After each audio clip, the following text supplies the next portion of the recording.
I came to this one orphanage and something just stirred in my heart right away. I knew this is where I needed to be. These are the kids that I needed to work with. And I was assigned like the sort of the higher needs children to work with. And one of the babies was 8 months and about 7 pounds. So he's just a tiny little thing, not doing well at all. And he was diagnosed with failure to thrive. Anyways, it's a long story, but basically the short version of it is that I went back home. So one day I was holding him, and the doctor came to do an assessment and said, this baby's not going to survive. He's not going to live. He's got no will. He's got no, like he doesn't sort of engage people. He's not eating well. Anyways, I went back to the place that I was renting at the time and just felt God saying, that's your son. I'm calling you to step up and be his mom. Wow. And were you married then? No, I was single. Wow. I was 21. Wow, that's I was bold. in a foreign country. I didn't know what I was doing. God. It was honestly crazy. And when I sent a message back to my pastor in Canada, everybody was like, don't do it. You're too young. You don't know what you're doing. This is not a puppy that you take home. But it was so clear in my spirit. God was saying, this is your son. This is your son. And even if that's for 2 months, if he's going to survive, I didn't know. I didn't know if he was going to live. I didn't know how long he was going to last. But I just knew God saying, I will take care of it. This is your child. So that was the first adoption. It was a big, long journey. And how old is he now? He's 22 now. Wow. Yeah.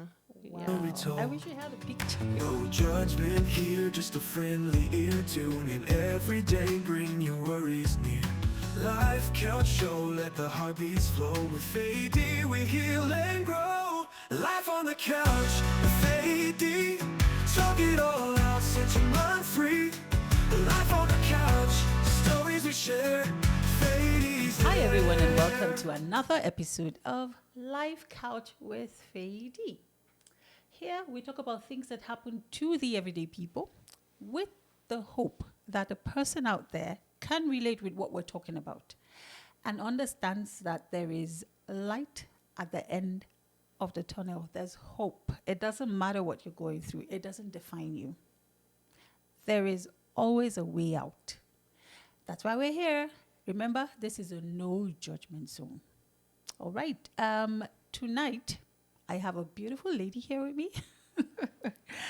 Her name is Tandela. I hope I pronounced that correctly. And we will be talking about adoption. Now, why this is really important is where I come from. Well, I think now we're beginning to accept it, but adoption isn't something. So that's Nigeria, in case you didn't know.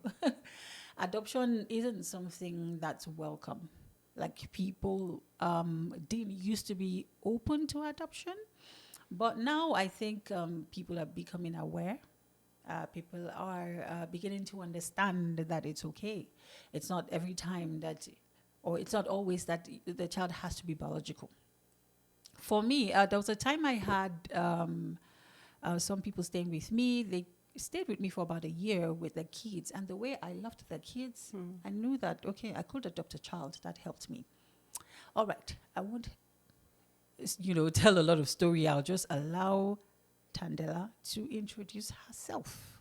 Over to you, Sure. Tandela. So I'm Tandela Swan. I am the executive director of Amaris Adoption and Family Support Services in Alberta, in the province of Alberta. I have also 3 adopted and 3 biological children. So I've done this journey on my own a few times, as well as helped hundreds of families, actually almost thousands now, I think. So our goal is really to find families for children. So there's, I know that there's a lot of families looking for children, and I understand that, but my goal is if there's any child out there that doesn't have at least one person that loves them, then we want to be able to provide that for them. So that was actually, I lived and worked in Uganda for a while, and I always say that, I mean, the fact that there's these kids that didn't have food, like I'd see these street kids running around, and the fact that they didn't have food or shoes or clothes was really sad. But what really broke my heart was that there wasn't anybody at home that was like worried about them or wanted to take care of them, or that loved them.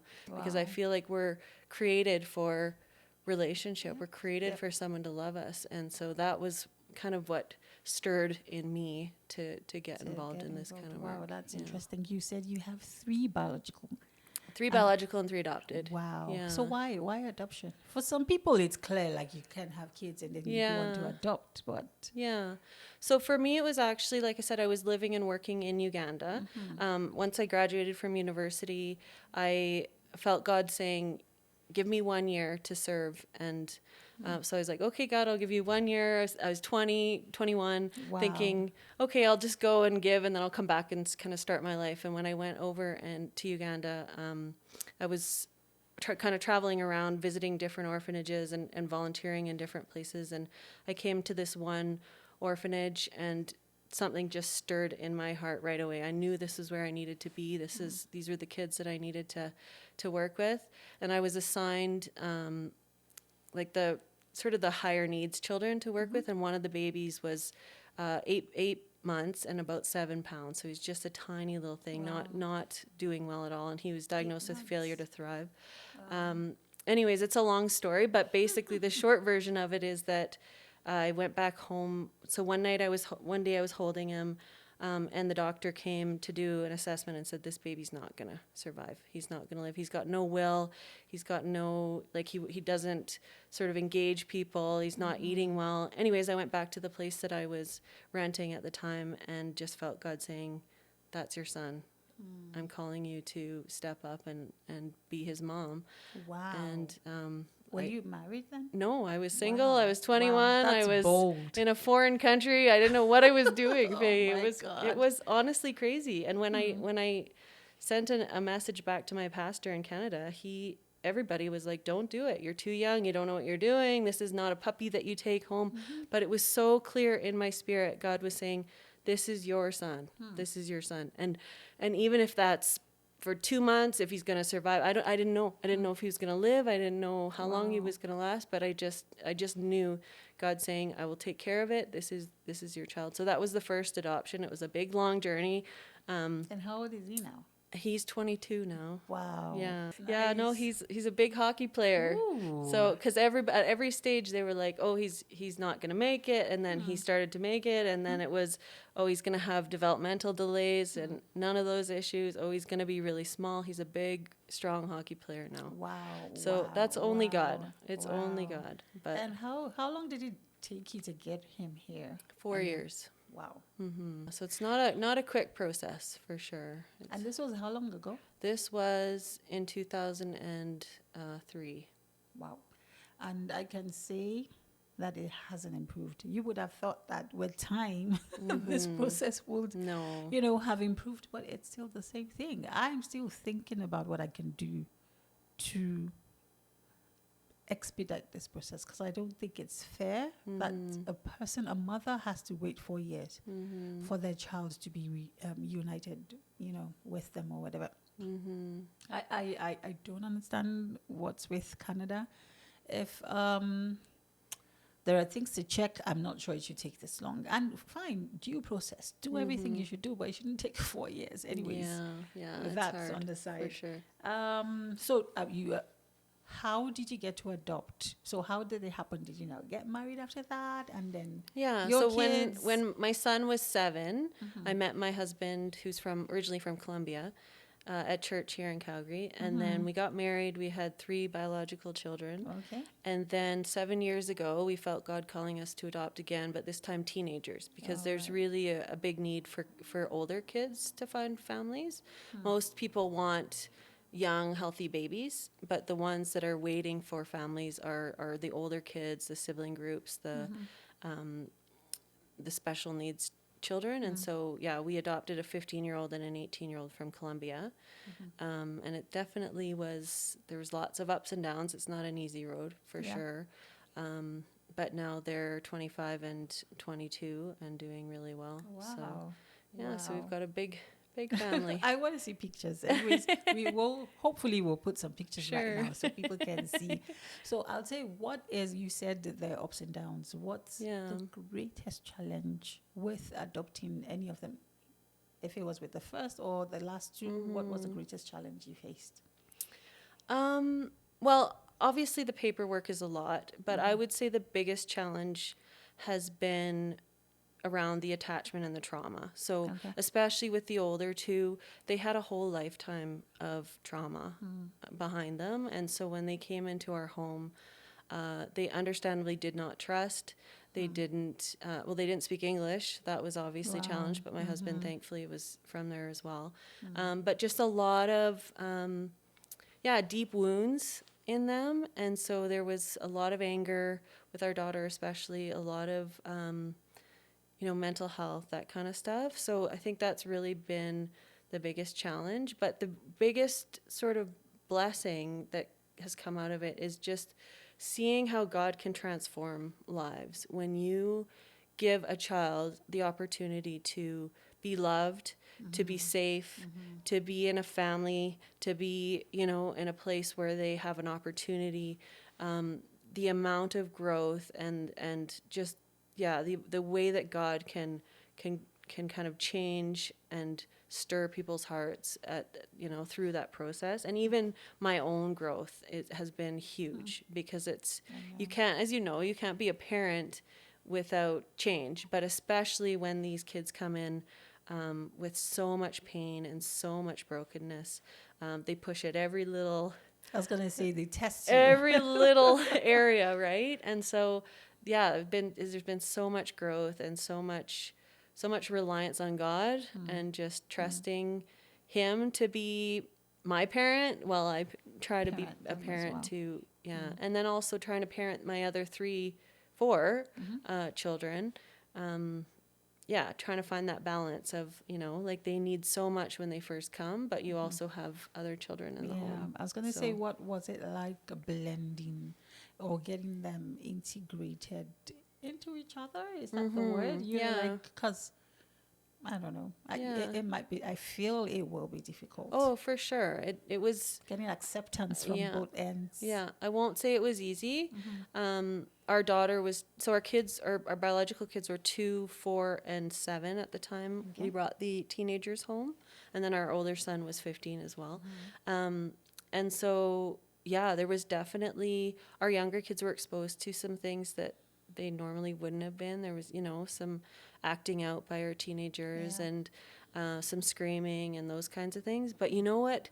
I remember one night, like, just kind of almost bawling and just asking God, like, did we screw this up? Did we make a mistake by bringing these kids into our home? Because look at what it's exposing.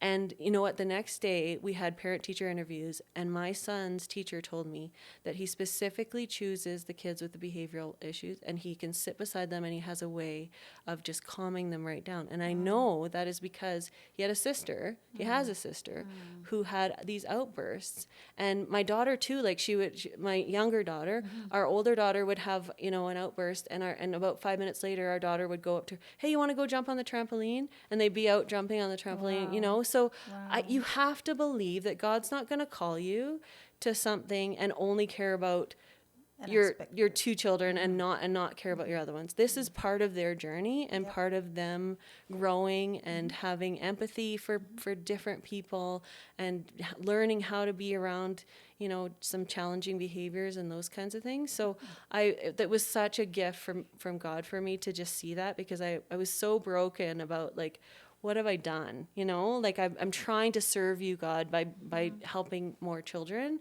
but is this going to mess up my other kids for life? And now the bond there is incredible. Wow. We'll talk a little bit about Amaris Adoption, because I know you run that organization right now. How did you get involved with Amaris? Yeah, so when I first started my process for the first adoption in Uganda, I actually reached out to, at that time it was called Christian Adoption Services, to try to help me get my home study done and everything so that I could try to finalize all the paperwork. So that's when I first met them. And then 10 years ago, their executive director was retiring, and so that was when I stepped in as the ED. And obviously it's very close to my heart because it's the reason I have 6 children. Yeah. But I also, just really passionate about making sure that every child has a family. Wow. So how do you address the emotional challenge that adopted children may face? I know it's a lot. It's a lot. Like you had mentioned, attachment. Some of those things have, as it effects. Absolutely. They, kids act out for one reason or the other, or there might be some attitude that they portray. How do you manage things like that? Yeah, so I mean there's a lot of good strategies out there. There's a lot of good training available for families. We do try to make sure that families are well supported and well trained in the process. But I think honestly what I have learned in my own journey, because it's one thing to sort of teach it, but it's another thing to live it every day at home. For me, honestly, it's been about not taking things personally and offering as much grace as you possibly can to the child, because you think that the child's just being a bad child, but underneath it is this broken survival skill that they don't that's all they've known, right? And so if you can try to see the child through the eyes of, well, God, really, how God sees us, right? Because we're not perfect. We're not perfect. We are not. And we screw up all the time. But there is this gaze that God offers us that's just this unconditional grace, right? And if we can find it in ourselves to extend that to our children when they're being little jerks, that's really what's been critical for us in our home, because it's so easy to go there with, they're doing this on purpose, they're manipulating, they're not appreciating that we brought them all the way over here and helped them, give them a new life, or those kinds of things. It's so easy for us to go there. And so you really have to take a step back and say, they're having a hard time and they don't know what it's like to, they don't know what it means to live in a family. They don't know what it means to be loved. They're pushing the boundaries because they don't trust, right? They're always asking, are you going to love me if I do this? Are you going to love me if I do this, right? So it's, I think, I mean, there's, like I said, there's all this really good training and really good support that you do need. And one of the big pieces for me was my sister adopted too from Haiti. And so to be able to walk that journey together, community is critical in adoption, I will say, as an adoptive parent.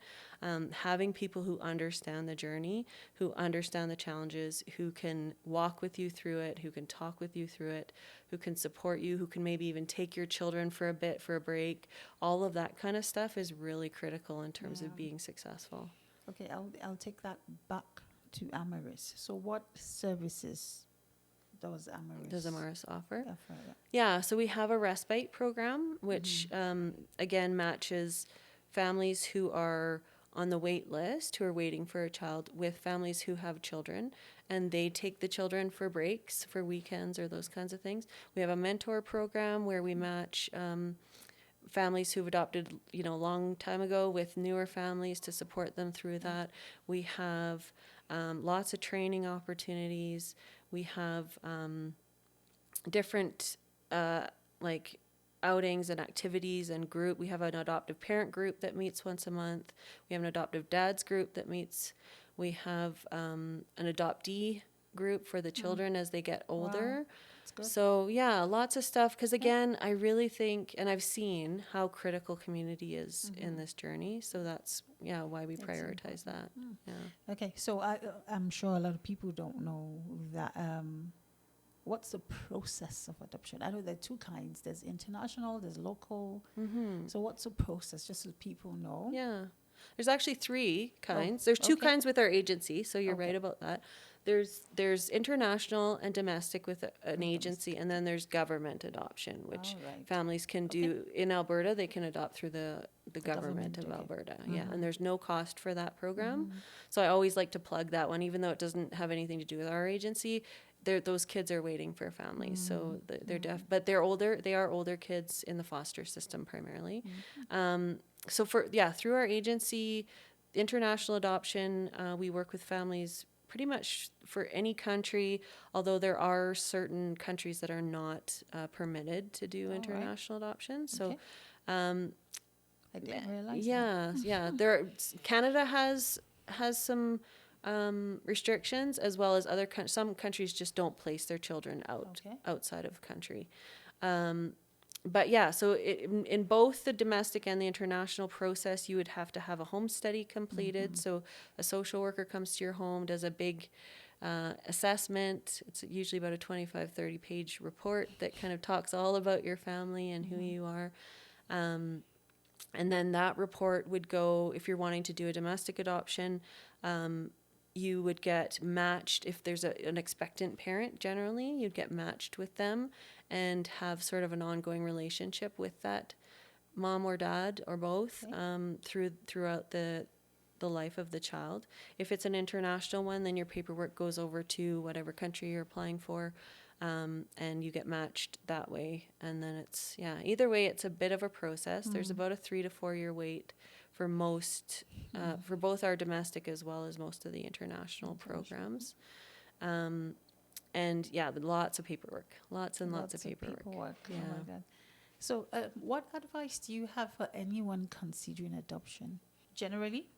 And then for people like me, who's from a place like Nigeria, like I said, it's not, a lot of people are not open to it. What advice do you have for? So people in general, if you're considering adoption, I would say making sure that you're in a healthy place emotionally, because like I said, they will find your weak spots and they will push them. And so the wait time is really hard, but I would say that it's almost, it can be used as a gift in the sense of taking that time to do the work, whether it's in your marriage or yourself, getting counseling, working through things. If you have any triggers, if you have any trauma yourself, those pieces will all get exposed. And so making sure that you are, and that you're doing it for the right reasons too. I know that there's a lot of people that struggle with infertility and they want to adopt to kind of fill that hole, and that's totally fair. I completely get it. But the reality is that children in general aren't going to fill any hole. We have to have it filled with God and with our, who we are. And so unless we can say that we're coming into adoption from that place, it puts a lot of pressure on a child to try to fill a void that they can't fill, right? And they're not even aware. Right. That's not their role. That's not their job, right? The kids are going to be kids, and they're not going to be able to meet every need that we have. And so that's a big piece that I would say just in general for individuals like you that are coming from places where adoption isn't really, common or normalized, or they want to sort of keep it private or secret. I would say that the more we talk about it, the more it's going to become norm, right? And our kids deserve to not be secrets. They deserve, like my son from Uganda has given me permission to tell his story to anybody, because he said, Mom, this is God.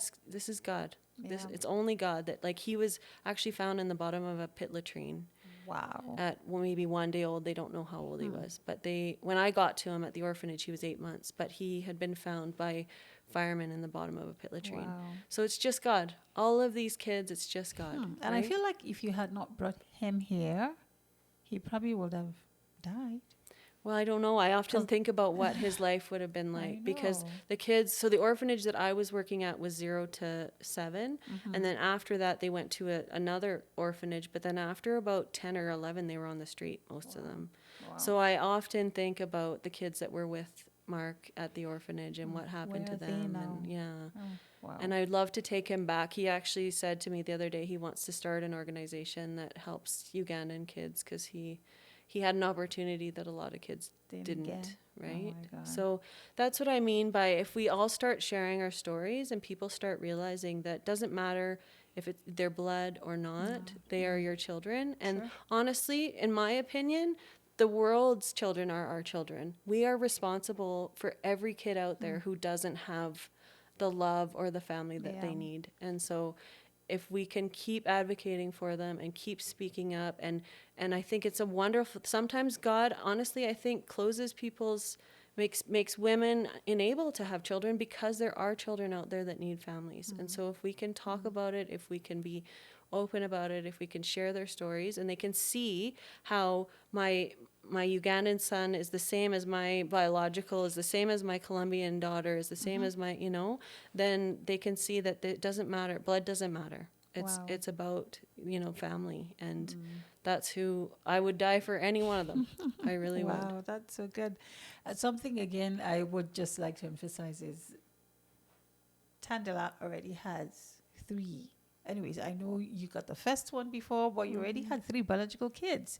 And it's not only for people who can't have kids. It's a point I'm making. Like if you have the resources or you have the calling, I know it's not easy, but you know, you have that calling or you have that, is it passion for kids? Go out or go pursue this. Okay, we'll come back to Amaris. How is Amaris doing generally? Like, do you think a lot of people know about Amaris, or do you think we need opportunity for more awareness? What do you think? Yeah, I think, well, so about 5 years ago, we changed our name to Amaris from Christian Adoption Services, because what we were finding was, especially with the government, there was a lot of resistance to working with us. And we actually have quite a few government contracts now to write home studies for them. So that the change was good, but it also meant that not a lot of people know who we are. Wow. And also that we are a charitable, not-for-profit organization. And so I don't think people realize that we rely heavily on donations, private donations, because we don't get any government funding.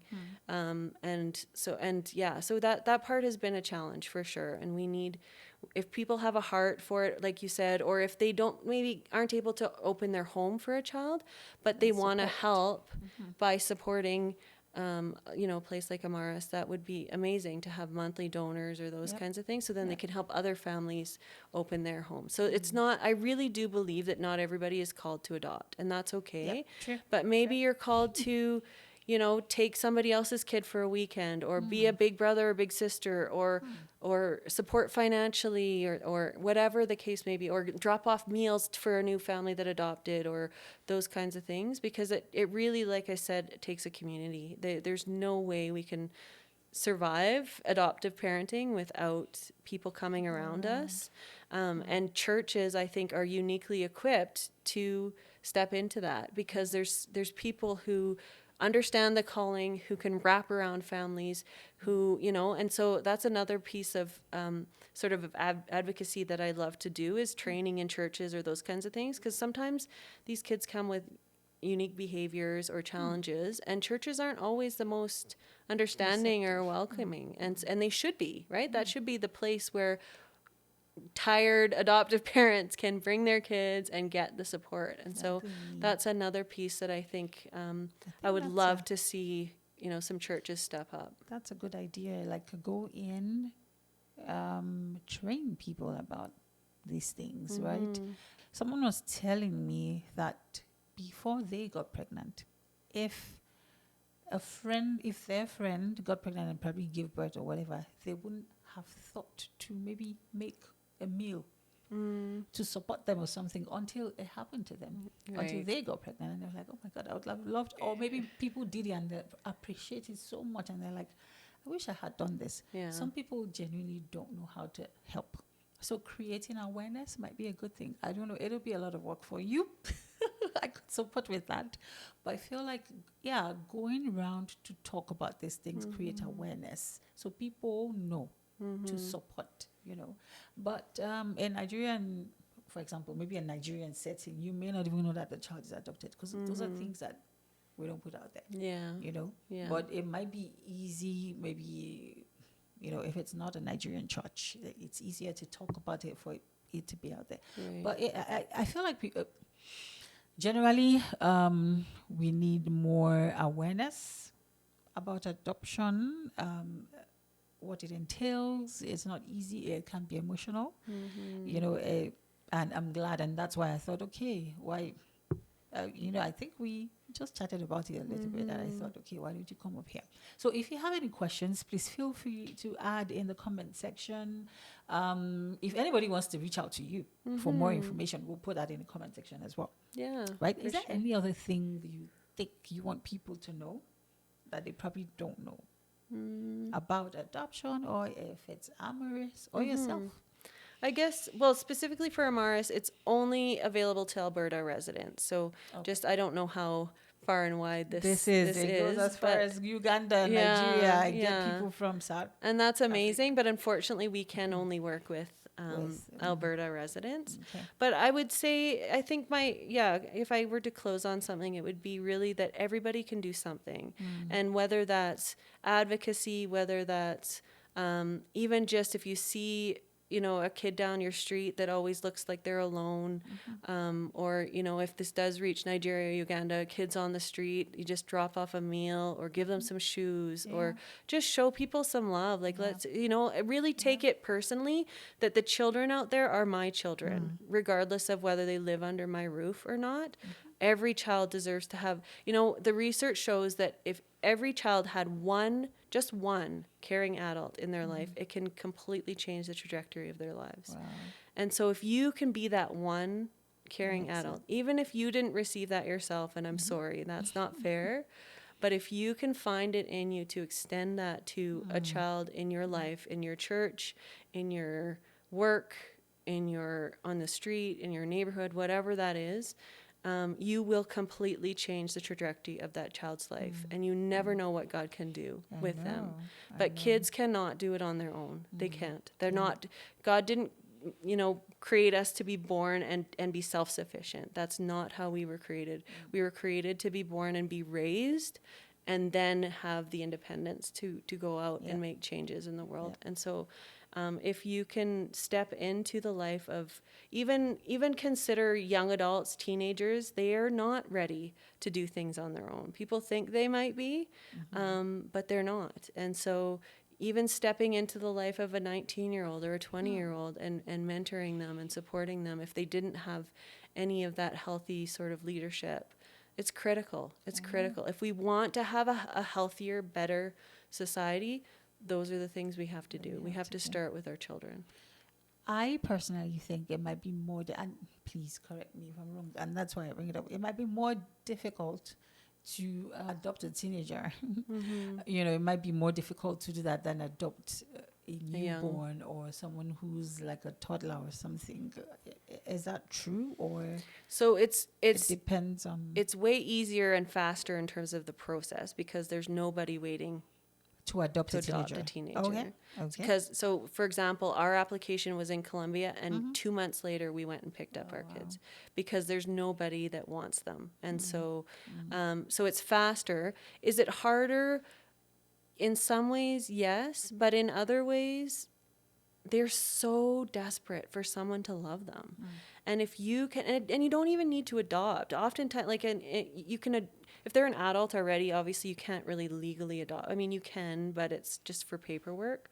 But they just to have someone mentor them or take them under their wing, show them how to live, what it means to be in healthy relationship, what it means to be a good worker, what it means to be, a kind person, all of that stuff. Kids and young adults learn by watching. And if they don't have anybody to watch, then they're not going to learn, right? So, I mean, yes, there's definitely challenges, and I'm not going to sugarcoat that it was easy for us, but it's been amazing to watch them. And for my daughter sometimes to come upstairs or my son to come upstairs and say things that I said to them 5 years ago is like, you actually listened. Like you actually, so something's sticking, right? So you just have to kind of stick with it and love on them and try to just see the good in them. And at some point, I've seen it over and over and over again. Because prior to my job at Amaris, I worked in the youth jail here in Calgary. And I have seen it over and over again. Passion for. Well, I love the challenges. I like the older kids. But really, if you get underneath it, all of it, they're just broken, scared kids. How was that? What was it like? It was interesting. It was challenging. I got yelled at a lot, but then once they saw me continue to show up, they changed. They did. Wow. And not that all of them stopped doing crime, but if you can show a child that they're worthy, that they're enough, that you're not going to be running away from them when they act out, that you understand that what they're doing is from a place of deep pain and not on purpose, then you start to see who they really are, and that's when God can do changes. So I got this beautiful gift today. Tandela brought it. and give it to me alone, me. And it's titled Kirabo, I think. Kirabo. It's not Tandela's book, but somebody wrote it about her and her adoption journey, right? A journey of adoption. So do you want to say a little bit about this? We will Sure. add the link. It's on Amazon. Yeah. We will add the link on there, and I hope this, helps one, somebody out there. Yeah, so that tells the story of my adoption, my first adoption of my son from Uganda, right from pretty much the beginning all the way to when I was finally able to bring him home to Canada. And like I said, he's 22 now. Wow. But that, talks about right when he was a baby all the way through to going to court in Uganda, to freaking out that they weren't going to approve the adoption and I was going to lose my son, and all of the in-betweens. And it's basically a God story. It's about how God raised him from the pit latrine and brought him to Canada. And now he's a hockey Now player. he's a hockey player and a my wonderful, God. more than that, he is just such a gift. He is, and actually Kirabo means gift. So that I gave him, Okay, yeah. that's his middle name. I gave him that name because I really felt like instead of him being abandoned, I wanted him to feel like he was chosen. He was a gift. He was, he's going to have something to offer, and he already does. He's just the kindest, gentlest little spirit, and we're so thankful to have him in our family. So please get this book if you're interested in learning about Tandela's journey of adoption or adopting the first child. Right? I'm going to read this for sure. Thank you so much. No I problem. appreciate this. So I do have a few questions here I'm Sure. going to ask. What's the biggest myth about adoption that you love to bust right now? The biggest myth. So what we tend to see at Amaris is two groups of people that want to adopt. Either they have infertility issues and want a baby or a child, or they want to help a child in need. And totally fair, both of them. The myth, I guess, would be that when people come and say they want to adopt a child in need, but they want a healthy newborn, those children are not children in need. There's actually quite a long wait list of families, like on our domestic program, waiting for healthy babies. Wow. The children in need are older kids, sibling groups, and special needs children. So kids with disabilities or, behavioral stuff, fetal alcohol, those kinds of things. So when people say, I want to adopt a child in need, that's fair, but the children in need might not be the type What that you're you're looking for. considering, right? And that's okay too. You just need to be honest about what you're really able to do, and I like to push families a little bit and say, get them a little bit more training, or maybe they join our respite program so they start caring for an older child or a special needs child, and then they realize they actually can do it, right? They are more capable than they thought they would be.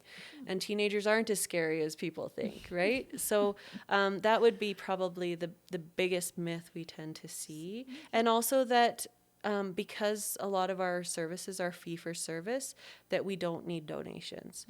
All of the services after a child comes home we don't have any fees for those pieces. And so we end up in the red all the time because we're trying to help families, and we never want to turn anybody away when they need support.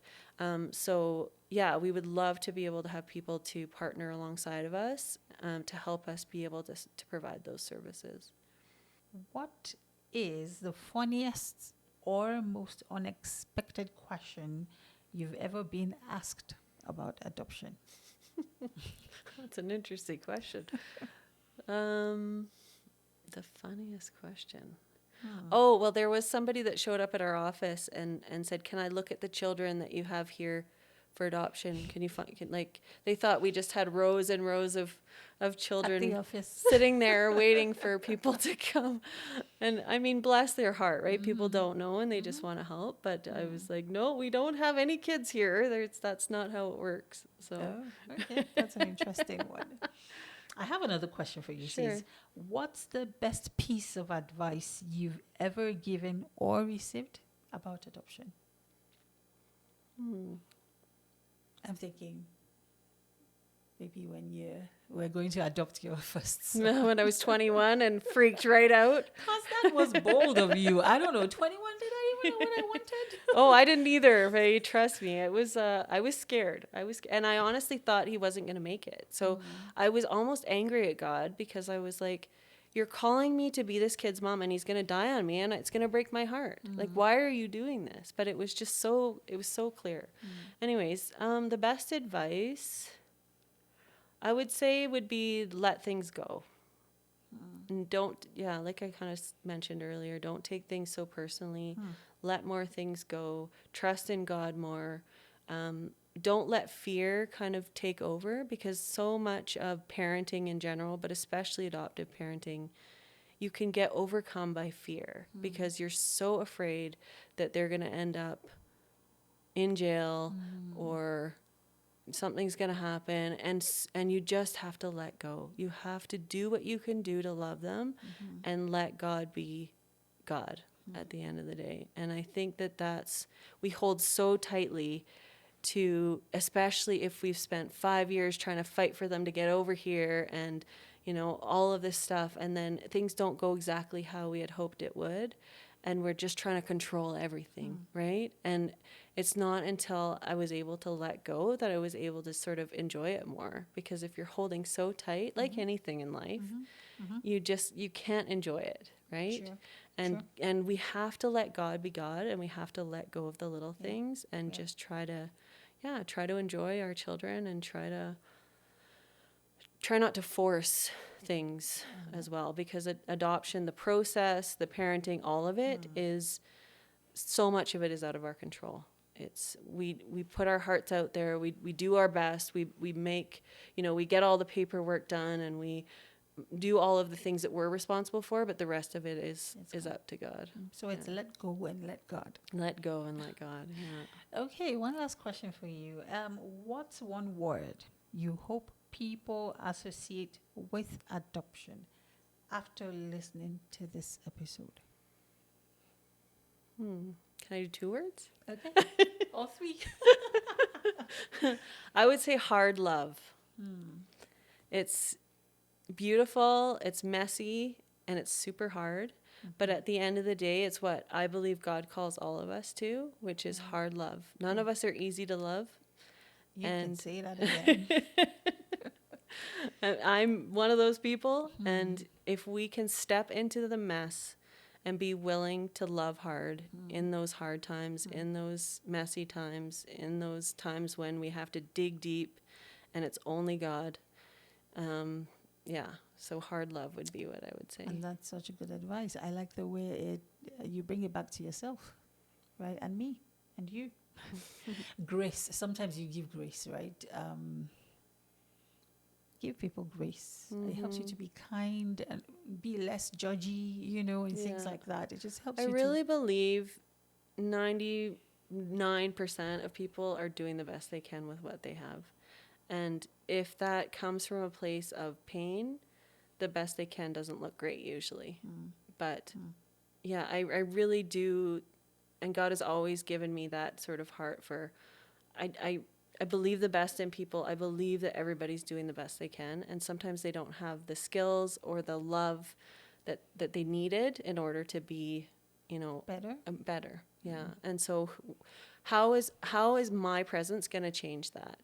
I can either get angry or start to be, like, you need to treat me better, or I can try as much as possible to offer grace, because that's, in my mind, that's the only way things are going to change. All right. It's been such a beautiful conversation, and I hope that people out there have learned a thing or two, especially about adoption. Also, Amaris, we're here. If you want to partner with Amaris, reach out to me or just add a comment on there. We'll get to you for sure. We need support. We don't get, and I'm saying we because, for your information, I volunteer as a board member with Amaris. So, yes, we're very thankful for Faye. She's lovely. Thank you so much. Thank you. That makes me feel good. So we need support. We need everything we can get. However, you can partner with us. Nothing is too small. Please reach out, and thank you so much for being on this episode, Tandela. I do not take your time for granted, and thank you out there for sticking to the end. Please add a comment, subscribe, share, do anything you want to do. Subscription is free, remember. And until next time on another episode of Life Couch with Katie, we will say bye.